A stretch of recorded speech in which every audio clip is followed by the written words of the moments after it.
शुभं कुरु त्वं कल्याणम् आरोग्यं धनसम्पदः। शुभं कुरु त्वं कल्याणम् आरोग्यं धनसम्पदः।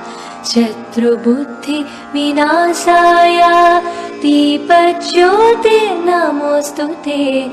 दीपज्योतिर्नमोऽस्तु ते।